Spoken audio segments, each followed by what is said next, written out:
the highest form of competition, which is focusing on ourselves. So last time I gave you four things to think about. Four things to think about as it relates to competing against yourself. I want to recap those four things, and I want to tell you two stories that will kind of convey this idea of competing with yourself. So the first thing that we talked about is this. So everybody type this in: brain trust. Let me see brain trust in the chat. Like I told you, man, there's so many people that are pouring into you. And it's not just your coach, it's your coach's coaches. It's your coach's coach's coaches. Your parents aren't just pouring into you, it's your grandparents that are pouring into you through your parents, then your great-grandparents, and then your ancestors. There's so many people pouring into you. So when you've been poured into and you find yourself with the opportunity to compete, you just can't focus in. You can't focus in on the opposition, because you're gonna miss out on all this information, all this knowledge, all this advice, all these techniques, all these secrets, all this intel that's going to help you be successful moving forward. So we'll be a fool to focus in on what's in front of us versus focusing in on ourselves and gaining access to everything that we've been everything that people have invested in us, so that we can optimize our performance, optimize our abilities, so that we can do some damage, right? The next thing is this. Everybody type this in: bulletproof. We talked about bulletproof concepts. A bulletproof concept is a concept that works against 98 to 99% of the field. 98 to 99% of the field, right? So if we're doing our due diligence, if we're studying, if we're working hard, and we are researching these bulletproof concepts, and we know that they work against 98 to 99% of the field, we'd be foolish. We'd be foolish to use another scheme, another weapon, another idea, another tool to go at the opposition when we know we got something at our disposal that works against 98 to 99% of the field. So right now you should be doing your due diligence, man. You got to be studying what are the bulletproof concepts. I don't want a concept that's just going to work 50% of the time. I don't want a concept that's going to work 65, 70% of the time. I want the most highly effective concepts. And again, it's tough right now. You know, we're under quarantine. There's some resource that you can't get your hands on. It'd be nice if you can go to a weight room and you got the squat rack and you got all the free weights and you got all the machines you want. And you got the turf and you got all the different gadgets to help you become a better athlete. We don't have that. So what we got to do now is we got to figure out what are the best techniques, the best ideas, the best exercises, the best drills. What bulletproof concepts are out there right now that I can get my hands on? We got to master discipline, or we want to focus in on discipline. And it goes back to this idea. If I got an incredible brain trust, if I got incredible people behind me pouring into me, coaching me up, making sure that I'm right, and I've been working on these bulletproof concepts that work against 98 to 99% of the field, I'd be a fool to go away from that. Discipline ain't easy though, because discipline is hard, man. It's tough. But then we goes back to our concept about spirituality. You gotta really feel the idea of discipline. You gotta feel discipline, right? You gotta feel discipline, and you have to feel discipline, and that engages the love affair. That engages your mind, and before you know it, your body is following suit. When the spirit, the heart, and the mind are engaged, the body follows through. The body performs. So it's key that we develop a love affair with the idea of discipline. Because we have to be disciplined as it relates to exercising all the ideas of our brain trust, as well as exercising these bulletproof concepts of respect. We got to respect the game. We got to respect our opponent. So that means that in practice, we're paying attention, we locked in. In the film room, we're paying attention, we locked in. In the classroom, we're paying attention, we locked in. When our parents, when our elders are giving us information, when they're giving us advice, when they're giving us instructions, details, we got to be locked in. We got to respect the game. We got to respect our opponent. So what that means is anytime there's an opportunity to prepare, I got to take full advantage of that. I got to take full advantage of that. But then when it's time to play, hopefully all of that preparation, it's all in your mind. It's already locked in. And then from that point forward, your concern is to think about yourself, to focus in on yourself, focus on your game plan, focus on your team scheme, focus on everything that's going to help you guys win. But beforehand, we focus in on the opposition. We learn all the tendencies. We learn all the details. We figure out what they're good at, what they're bad at, so on and so forth. So when it's time to compete, we can play at an optimal level. Every summer, I run a basketball training program every summer. And we go in the weight room for an hour. We do hill work for an hour, and then we go in the gym for an hour. We go 3 hours a day, Monday, Wednesday, Friday. And this is a collection of high school players, some guys from overseas, as well as some preferred high school guys that work real hard to get after it.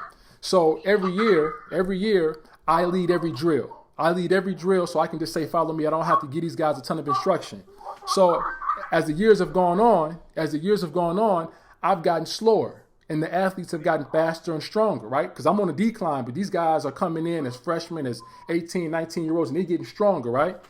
So this particular year, we was running the stairs, and behind me was this guy named Mike Bradley. Mike Bradley is one of our best athletes. He's a very, very good athlete in terms of his ability to transition from one move to the next. He wastes no movement at all. So he's behind me. So I said, man, I'm going to have to get up these stairs, and I'm going to have to giddy up in order for Mike to get his workout in. So I start going up the stairs. I'm dorsiflexing, good hand action, good rhythm. I'm breathing, controlling my breathing. I've got my core engaged. I'm going as fast as I possibly can. I know Mike Bradley's right behind me, one of our best athletes. I'm focusing on myself, and I'm keeping pace, and I'm keeping a pretty good distance between myself and Mike Bradley. For a split second, I acknowledge Mike Bradley. I say something slick to him because I hear him creeping up on me. So I say something slick to him. As soon as I said something to Mike Bradley, I lost my footing. I didn't fall down or I didn't trip or anything, but I lost my footing, right? Here's the key. Simply because I gave him the slightest bit of attention, I compromised my performance. I compromised my workout. Second story. And these stories are talking about the necessity to focus in on yourself and not the opposition.